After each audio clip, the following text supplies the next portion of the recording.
Good morning, good afternoon, good evening, LinkedIn. Welcome to HubSpot Setup Secrets, What Pros Do First. I'm Casey, and this series is all about answering one deceptively tricky question. What do you actually do when you get into a new HubSpot portal? I've asked a handful of HubSpot pros to come share their real life approaches because no two admins do it exactly the same, and I'm here to learn right alongside you. Today, I have my friend and colleague Oaks with me today. Oaks is a man of many many roles, notably principal of Who First, which is a framework that teaches teams to understand, validate, and apply customer insights to everything they do. How are you doing today, Oaks? I am doing pretty well. How are you? I am good. I'm good. Thanks. If you are part of any of the communities that Oaks and I are in, Sprocketeers, Profoundly, you may know that Oaks and Chris both often um, both have different business ideas than I do, I think. Admittedly, probably a little more organized than I am on the business side. So I'm really curious though, what you're gonna bring. Also, what I love being a part of any conversation with you, Oaks, is you're so honest and transparent with the good and the bad. Um, so I am all of those reasons really excited to have you on the show. Yes, usually the adjectives that people choose are closer to like brutal or unflinching or mean. Um, but I don't have much of a reputation for sugarcoating findings and suggestions. I But think as I say to clients, like I criticize because I care, right?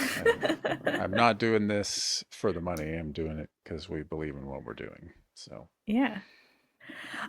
So the first question I like to ask is, why is the question, what do you do first in a HubSpot spot portal so hard to answer? Why is there not a guide, a one answer? yeah.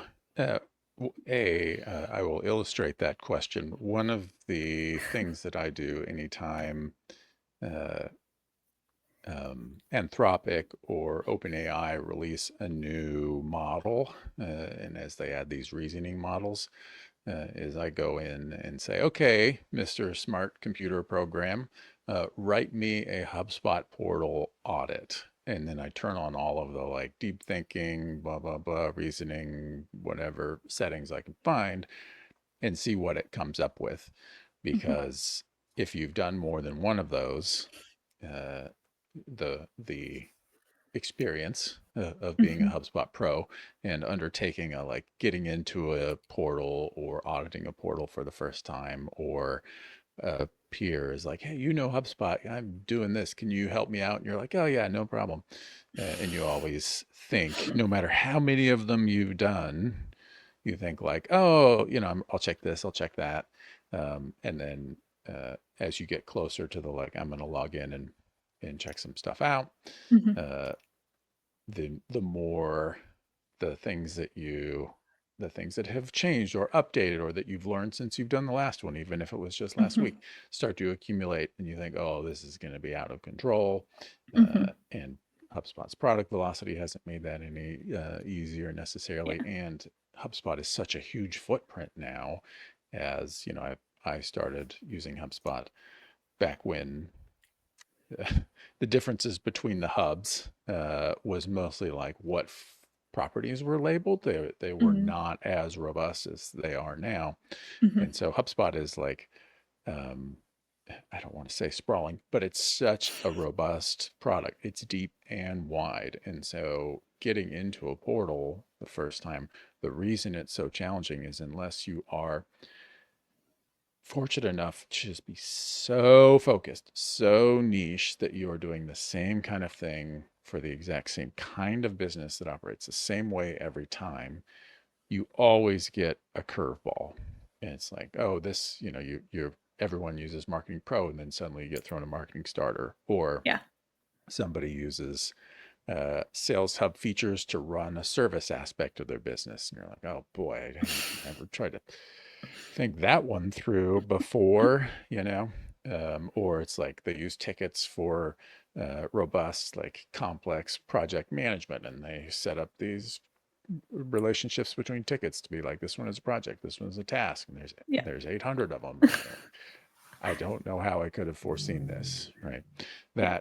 That broad, and of course, they are selling into bigger companies, more industries, the kind of going both up market into larger companies, and pushing features down into the starter suites as well. So the depth and breadth of situations that you run into, it just keeps expanding. And so every hub and the use cases and the things that they have done to adapt both HubSpot to their business and their business to HubSpot uh, has just introduced so many variables, right? That Yeah. it's really hard to have Mhm. it be cleanly repeatable, except in the broadest kind of ways, unless you Mhm. just throw a ton of manpower at it. You've got like, you're an agency, you've got 10 people who do nothing but iterate audits and operationalize and Mhm. write private apps against the API to conduct the audit and all of this stuff. It's like, that's just, way out there in terms of investment. Yeah. Yeah, and part of like, there were a couple of conversations I had with friends in real life, like real world real world friends, not even internet friends that inspired this series, and one of them was I have a friend who texted me and she was like, "Hey, Casey, can you forward me your HubSpot audit, like what your checklist is?" And I said, "Hmm, so here's the thing. I don't have one." And she was like, "What possibly do you mean?" And I told her, I was like, the platform changes, the businesses are so different, like, it's just kind of impossible for it's felt impossible for me to put together, like, "Just do this." Yeah. Yeah. And the number of times, uh, I'm embarrassed to say, the number of times I've torn that process down and said, like, I'm going to Yeah. simplify it. It's like, I'm a big fan of speed running when you're trying to define things, which is, Mhm, it's a approach that's like, you're you're coming up with a process like an audit. Don't stop and think. Just speed run everything you think. Like go all the way through. I'm just like, okay, I'm going to speed run this. I'm going to come up with a new audit framework. It's going to be super easy, uh, and and you know that sounds nice. And yeah, sure, you speed run a new audit framework in an mhm, hour, and then you're like, okay, I'm going to pretend like I'm using it in a test portal, and you're like, oh no, it's so much that I have to reevaluate and consider mhm, that. Yeah, it's painful. And part of first access to a portal is, if you have, ideally, when you are working in a services context where you are talking to prospects and they're presenting you with their challenges and you're drilling down and understanding their business and all that during the sales process and the discovery call, mhm, you hopefully have cut huge chunks out of that effort, right? Like mhm, you've determined, or because of your focus, right? Like, look, for example, I don't really touch Content Hub, right? My focus mhm, is on customer acquisition, sales, and marketing. And if mhm, we get content people involved, I bring someone else in, or we find an internal expert or someone else. mhm, Because uh, if you're building your website on a HubSpot platform, you need a lot more capacity, right? You need mhm, broader skills and all that. So I have often, hopefully, done a reverse demo where I say, like, look, I don't want access to your HubSpot. We don't have a mhm, NDA yet, and blah blah blah. But pull it up and show me, like, you're saying that you're having attribution problems with, your new business pipeline or whatever. Pull it up and show me what we've got there. And I'm listening to those pain points. They're what I'm seeing, having me say, like, oh, click on that property, right? And you're kind of narrowing that down to kind of constrain the breadth that you need based on the size of the project of that audit, so that you can be the most targeted. And how big audits need to be are situational, right? Mhm. You don't necessarily have to audit the entire portal and every feature and aspect and how they're using it and who's using it or what to get traction on a problem, depending on what the size of that problem is. Yeah. So it's a convoluted mess. And that, but that said, right, like I haven't watched all of the "What do you do first" shows that you've done, but that the HubSpot's got a lot of good training on in the academy Mhm. on these things, and there's I talk about with clients, like there's a lot of foundation building that we need to get right in order to address some of these bigger challenges, right? If the wall of your house is falling down, we don't repair the wall, we repair the foundation, and then we repair the wall. So things like teams and permissions, and Mhm. make sure that if everybody on the team is a super admin, it doesn't matter what we change about your portal because everybody's going to override everything, right? So there's Mhm. all that kind of stuff that's just kind of a given, right? Those ones are uh, aside from the changes to like permission sets and things that have happened in the last 8 months, I think. It's been yeah. Those are fairly stable, right? It's Yeah. fingers Of crossed, but after the last 8 months, now it's stable. right, yes. Um, so a lot of that other uh, the first thing that I do getting into client portals um, is like laser focus on the things that we've identified as the biggest priorities, and whether this is kind of during discovery or during an audit or during kicking off with a project, is then like pulling on that and kind of seeing where all of the tendrils go, right? The dependencies, the like used in counts Mhm. for the properties and things that are involved. That's all kind of structural, fundamental things, right? So you That you're checking. so you start to use your house metaphor. You're starting on the foundation, which is the users, the permissions, and seeing what is kind of what's holding everything up. Yeah, and those are usually not high priority, right? Like Mhm. nobody's excited to see a report about those things. Mhm. Generally a VP level is just gonna be like, uh, did you fix it? Great. Can we move on? Right. So it's necessary but not sufficient, right, to Mhm. solve any other problems. So that it's kind of the least interesting aspect. I mean, I'm sure that everybody that you've had on has referenced that to some degree. But beyond that, it's all of the fun kind of stuff that we uh, that's the fun stuff that you've got to get out of the way, that you kind of almost have to just do as a sidecar while you're actually focused on the critical aspects of understanding, addressing, and helping them resolve the challenge or opportunity. Mhm. And that challenge and opportunity in your cases has been brought to you, like they're bringing you in to solve. Yeah, nobody.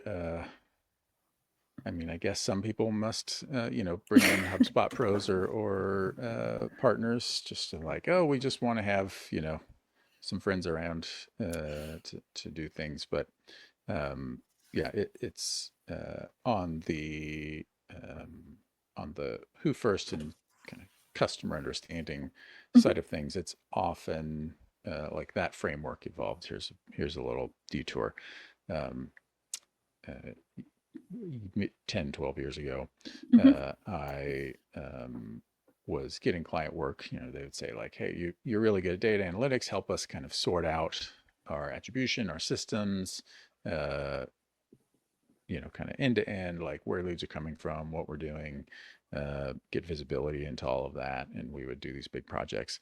And they'd be like, great, this dashboard is amazing. This data is good. We can see, how it connects against our goals. How come we didn't how come our performance didn't just like double because we got all of this stuff in place? And it's like, well, Weird. you know, we call them dashboards because they tell you like how you're doing with your driving, but they don't tell you if you are going to the right place. Mhm. Um, and if you put your foot on the gas, the speedometer goes up. Mhm. Like they are a reflection of the inputs that you give to your business. And so they would say like, well, let's figure out like why our campaigns aren't performing. And 9 times out of 10, it was, we'd start to unpack and say like, okay, well, tell me who we're targeting. And they'd be like, oh, potential customers. And we said, well, tell me, Everyone. yeah, who is that? And they'd be like, yeah, oh, adults in the United States. Like, wow, you sell like medical assistive devices, so wouldn't it be? This is a real case study. Wouldn't it be people who like have a condition that would require that? And they'd be like, oh, well, yeah, sure. Like, okay, um, what kinds of things are they experiencing that would? Yeah, how do I identify this? And they're like, oh, they search for our brand name. Yeah, of It's course. like, I don't Everyone. think that's if somebody's wondering if what you offer is right for them, I don't think they search your brand name. Um, and so over many client engagements, kind of piece together the tools from conducting customer interviews and looking at neuroscience decision making research that kind of comprise that framework. And so, you know, they I have those conversations with folks that are Mhm. like, have identified some kind of plateau, typically that they are trying to break out of without uh, the key factor being 100x your budget, right? Yeah, Um, that would be and nice. so the way that you be more effective with the activities in the budget and the resources that you have are to do better, right? You can't you can maybe test your way to local maxima, right? Like if you can increase your conversion rate 10%, but the way conversion rate isn't magic, it's just Mhm. math. And so if you want to help people make a valid purchase decision with your business, you need to understand what they're trying to accomplish. We don't need time to get into all the first stuff, but those kinds of conversations are what lead into this customer understanding work. So the what how that translates into what's the first thing that you do when you get into a HubSpot portal if we are trying to diagnose a challenge like that. I've often kind of pre-diagnosed by signing up for their email lists or looking at their ads externally, that kind of thing. But is what in Who First the what we say is an understanding of your customer needs to be documented, validated, actionable, and measurable, which is the opposite of a ICP or a persona, right? Persona is like, whatever, sales Steve and marketing Mary, which are like often sales is male and marketing is female. It's all of Mhm. this nonsense assumptions Mhm. that people make up and then put on, Dropbox or Google Drive and never look at it again. Um, we create these audience profiles by interviewing actual customers, validating the results, talk against using like surveys against larger customer pools, and then translating those into actionable dimensions. And there's a whole bunch Mhm. within the framework. Maybe one that we can talk about is reason to run, which is uh, both my customer interviews surfaced. Then I went looking for neuroscience and decision science research around this and found an explanation, which is people make decisions to change for two reasons. They are avoiding something that is unpleasant or they're trying to maximize an opportunity, right? I call that running from a Mhm. tiger or running for a trophy.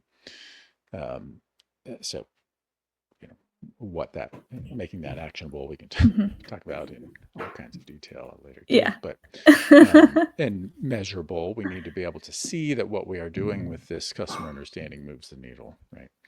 Mhm. So when we are trying to alongside, I guess I should say, those foundations, and also assessing, um, are we, is anything broken from I call it pipes and wires perspective, right? Yeah. Are your landing pages just totally non-functional? Are your forms broken?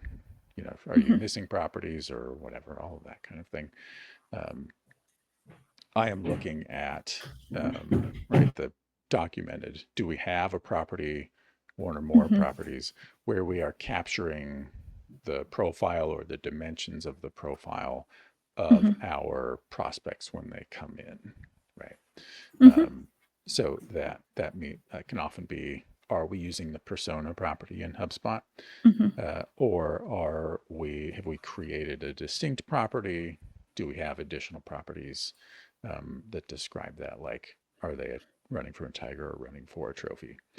Um, Go ahead. Did you want to ask a question? Because I'll just keep talking. No, you're good. I was like, this is the easiest interview ever. I'm just like hanging out. Yeah, yeah. No, it You won't even let me get a word in edgewise here. Um, no, it's really the interesting, and it's really, it's similar to George's take too. When you said you don't like personas, I immediately my gut was like, "Ooh, don't watch George's, video," but he I think you guys I don't know if you already know this about George, but I think you guys do personas the same, which is not the what I told him is what I've never liked about personas is they feel really performative. Like you said, the marketing like I don't set up a lot of personas in my portals because I I just think they end up being silly, but I Yeah, think that's I think you guys are right. I think I think personas need a rebrand. they do. They're the if you search like persona template and just hit Google Images, or Mhm, ask, what, I haven't tried it recently, asking like OpenAI or Claude mhm, for one, but they suggest things like, what social networks do people use, mhm, or what is their they will often have like, um, they use a lot of the templates that for a while. It was really popular to use the Myers-Briggs type mhm, indicator, which is doesn't have any scientific validation. And so, I would see, people be like, "Oh, look at our personas. We just did a whole bunch of research, paid six figures for this. It's amazing." And would look at it and then say like, "So your CTO, you have a CTO here as part of your buying committee, and this says they are an introvert. They spend their time on Reddit, and whatever. They play video games." And I say like, so are you advertising on Reddit to try to reach this audience? And they're like, "Oh no, we don't run Reddit ads." I'm like, what do you do with like introvert? I mean, have you met a lot of CTOs? Because my observation is like they're roughly 50-50 introvert extrovert. I know a lot of extrovert CTOs, and they're like, "Well, we don't really use that." I'm like, "Okay, um, so what So is they're the point of this CTOs. thing?" Right? um, and and it's all like, my position is that if you're going to do this, every aspect of that profile, I call them audience profiles rather than personas, Mhm, should be load bearing, should be meaningful, should capture mhm, something that actually, uh, you have data to point to say, this is a pattern that we see within this segment of our audiences, mhm, and it's something that we can use, and it's something that we can measure, right? Pre and mhm, post facto. So that documented is like, do we have dimensions in, or properties in HubSpot that describe that? Let's constrain ourselves to the contact record at this point. mhm, Are we then capturing that, right? When somebody converts, and right, and let's talk a simplified customer journey or path to value, but somebody raises their hand. Have we tracked which of our audience profiles they align with. And there's a lot of ways to do that. And I'm looking in HubSpot to see, have we done anything like that, right? If somebody indicates, like Tiger or Trophy, again, to go back to that example, Mhm. if somebody has indicated that they are seeking the change that your company helps them achieve, and it is because they are trying to avoid a problem, avoid a pain point, Mhm. versus achieve, maximize their outputs in some way. And nobody has just one motivation for anything. But Mhm. categorically, and again, neuroscience, research, decision science, you can Google it all you want, says Google to your that heart's content. yes, that people those are broad um, modes is not the right word. There's a specific psychological term that is escaping me at the moment, but that people have these patterns in their decision making where they make decisions in one of those two ways generally in their lives. And so if somebody is a opportunity maximizer, and they are coming because they're like, I have this goal, I want you to help me achieve it, this is what I'm focused on, like get my problems out of the way so that I can reach that goal. And your first thank you email that they get says like, oh, we know that you have such a hard time right now because of this thing with business, and these are the challenges that we often hear because somebody told us we should put pain points in our marketing emails. uh, is that going to connect? Right? No Mhm. is the answer. They are going to be like, yeah, all of that kind of, but it doesn't get me excited, right? Mhm. And the opposite is also true, right? If somebody is in a avoiding pain and a tiger running from a tiger mindset, and you're like, hey, we help you achieve these big things, and future is going to be bright, it's amazing, can't imagine how great things can be, let me show you the outcomes of somebody who did this with our tool, whatever. Mhm. They're going to be like, great, I'm struggling right now with, whatever, getting my, I'm trying to think of a good, relatable example, that whatever, Yeah. like I'm struggling, my team doesn't have the skills, whatever they need. Mhm. It's a training, if it's this is a training context. Mhm. Um, and, I'm looking, are we collecting that information like on a form, on a landing page, whether it's an Mhm. explicit ask of a question, or whether, if you could imagine going one step back in that customer journey, if we if we run ads, or lead magnets or something, and one is like, um, the ad The says, pain uh, point. is leads with pain point, like, Mhm. are you struggling with, this is bad ad copy, but generally, right, are you struggling with developing your team's skills in this fast-paced AI driven world, blah blah blah. And it takes them to like a how to build a training plan that is pain point oriented, Mhm. and then they submit the form for the lead magnet. By clicking on that ad and either passing a URL parameter value or converting on that landing page, we have said so far, to the best of our knowledge, our running from a tiger language or running from a tiger language resonates with this person. So Mhm. instead of sending them off down on their journey, not remembering anything that they have showed us with their behavior about what they care about, let's put a pin on Mhm. that record that says they're this running from a tiger person, right? Yeah. This is um this is resonating a lot for me. I have a business coach, and I found her because I saw a bunch of content she was posting about wanting to balance your life with your business. And that was really resonating with me. Then I signed up for her, or whatever, all good. But I also saw that she posts a lot of content about wanting to, like, start a business and build up your business. Makes sense, obviously. Right. Um, but one of those messages resonated with me, but if I to be honest, if I had seen the other message first, I probably would be like, "Oh, she's not the right coach for me. That's not where I Yes. am." Right. Yeah. And so that's the Chris and I did a show last week about the Mecca list framework for categorical lists Mhm. to help describe your audiences in HubSpot so that you can address Yeah. their needs, marketing, blah, blah. Go find it on our profile or on YouTube. Um, the That's an example of something that would kind of be a milestone. I think there's a milestone and a profile aspect to that, because that's speaking to somebody who is at the stage of like, oh, I would really like to, or I just started freelancing or whatever, Mhm. right?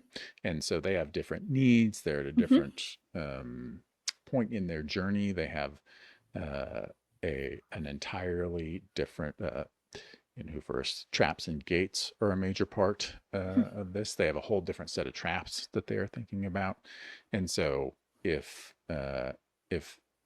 you got onto the list, right, the mailing list, and it was like, okay, you're just getting started with your business, and you're like, well, hang on, no, like I'm kind of at a much more mature point where I am trying to figure out how to bring some structure that gives me the ability to balance, Mhm. and systems that give me the ability to take unknowns off the table, etc. Um, that's an important part of the audience profile that we would want, if we were dictating what your coach's HubSpot setup would be, that your customer record would have a profile, like um, that captures that stage and what that vision that you're trying to reach is, right? So that we can give you better recommendations, right? Yeah. Better content, right? The We talked about actionable as a dimension of audience profiles. That's Mhm. another thing that I said I look at their ads, I look at their email when we are talking about this kind of engagement. And when I get access to a portal, I will either have the marketing director, or I will go in and look and just look at the last 10 emails that they've sent. Because if I,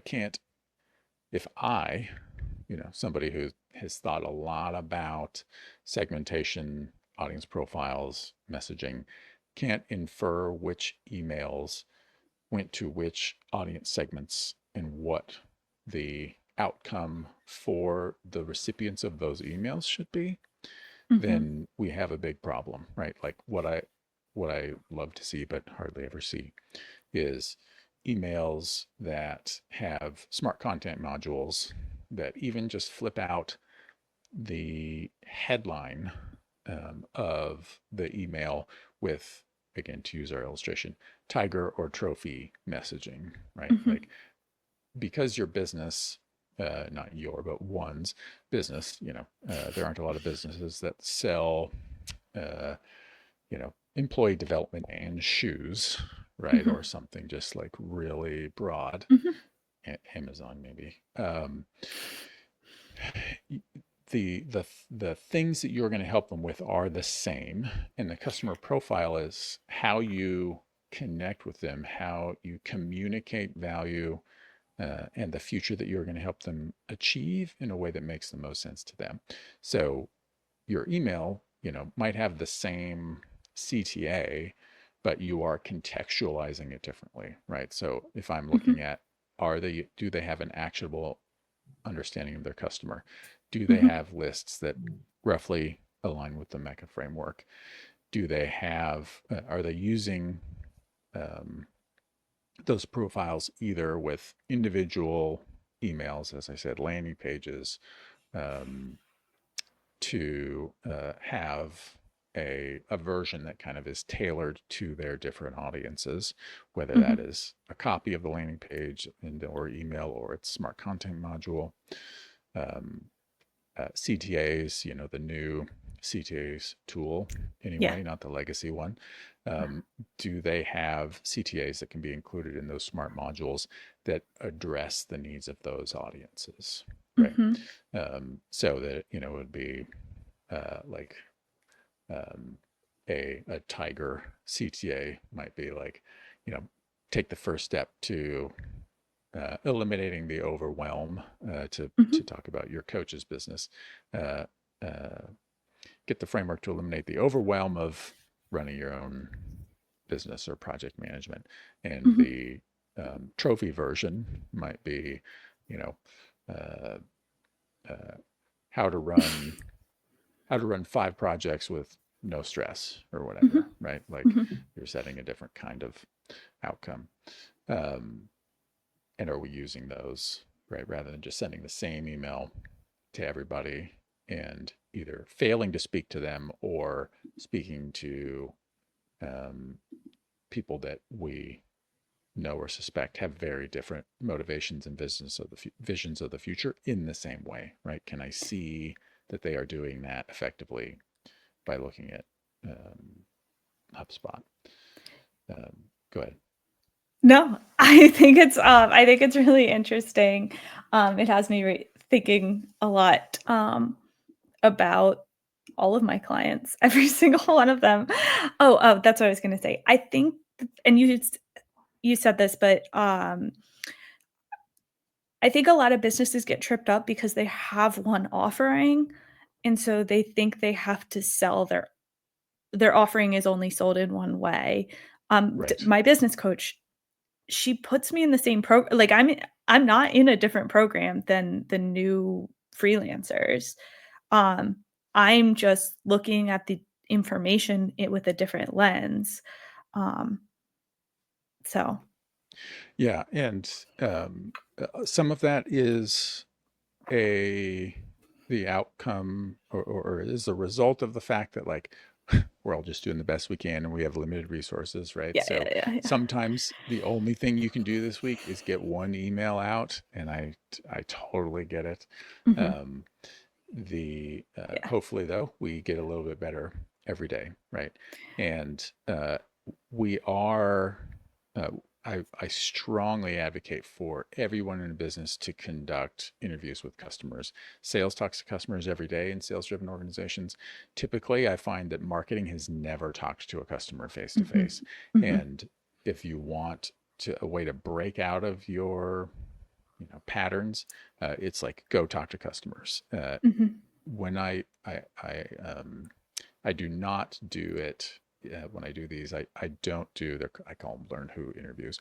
I don't do them for customers. I do them with customers, and um, the teams, I advocate that I typically don't need to bring in somebody from sales, but we usually include them. They talk to customers all the time, but somebody from marketing, somebody from operations or fulfillment, and the highest empathy person I can find within the organization, and then typically a rotating cast from other departments.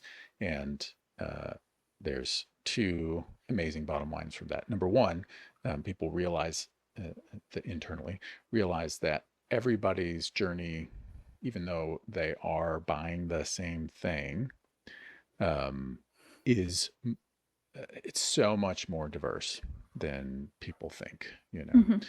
You think like, oh, what we sell X, and the reason people buy X is whatever the biggest reason that they assume or that they've heard, right?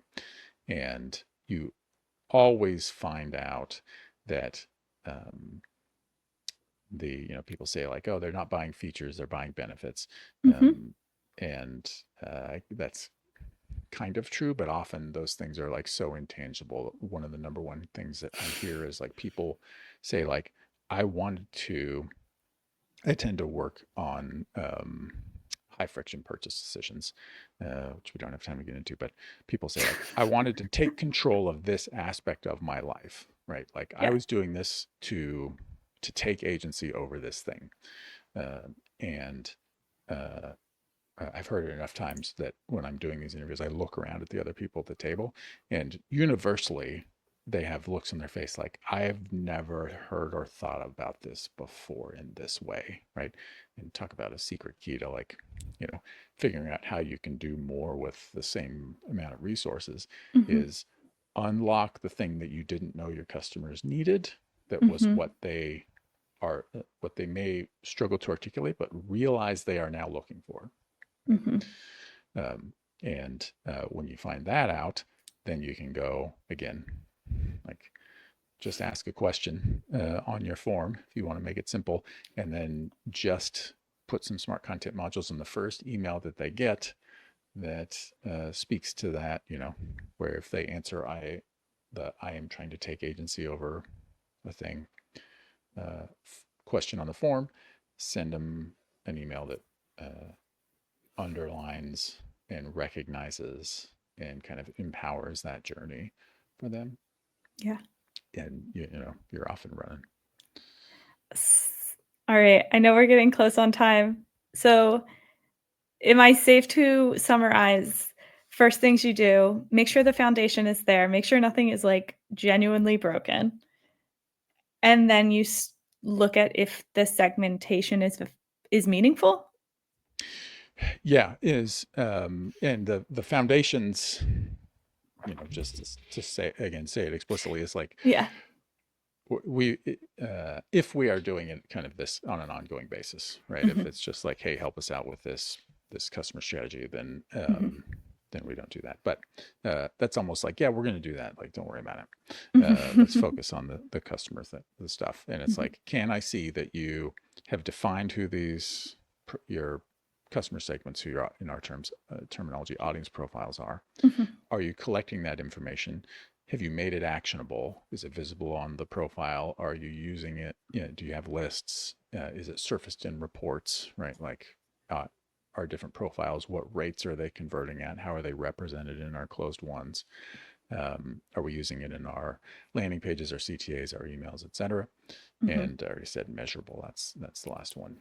Is it in our reports? Like, digging in, because if they um, uh, that answers some like infrastructure questions. Do you have no idea even how to do this, or are you just not resonating with Mhm. the messaging and understanding that you have, right? And generally, it's like, oh, we think we understand who our customers are, and you ask 4 employees, and they have 5 different answers, and then you don't find any of those, right, in the messaging, in the emails and the landing pages and the things that they're using. Just that stuff. My biggest takeaway is call Oaks. Just Yes. Well, all right. That's a that's a wrap on today's HubSpot setup secrets. Huge thanks to Oaks for sharing your go-to moves and behind the scenes thinking. And if you have any tips of your own or want to be on a future stream, shoot me a DM. See you next time. Bye bye.